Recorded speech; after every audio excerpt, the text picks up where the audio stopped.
EWSचा तुम्ही आता विषय काढला.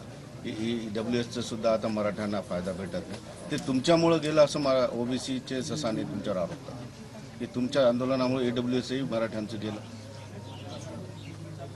कोण काय म्हणते, काय देणं द्यायचं, पेरलेल्या लोकांचं काय करत. जरांगे जी, आपने 288 सीटों पर महाराष्ट्र में विधानसभा चुनाव लड़ने का ऐलान किया है। उसके ऊपर ओवैसी जी ने औरंगाबाद में प्रेस लेके ये कहा है कि अगर जरांगे जी अगर साथ में आते हैं तो हम साथ में इलेक्शन लड़ेंगे।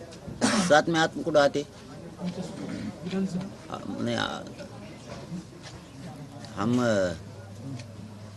बघेंगे टाइम आज जाऊन दे.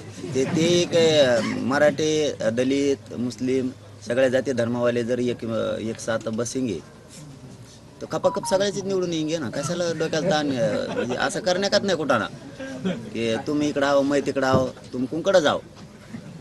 ते लफडे बंद करणं, गरीबाला मोठं करायचं ना.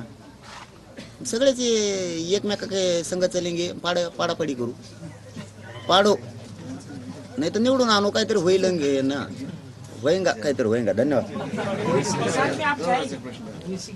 आम्ही कोणाच्या साथ जाता, त्याला काय जाणे का ना आने का काही लपडत नाही. त्याला काय मेर काय का गाडी नाही, उनका गाडी आहे, चालून देऊ ना, खबर बी चालून देऊ, काय अडचण नाही. त्याचं काय टेन्शन नाही. फक्त मला कळत नाही इकडं आव म्हणलेलं ते राजकारणातलं.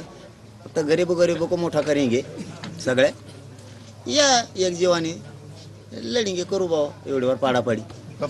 पाटील हाच प्रश्न मराठीत विचारतो.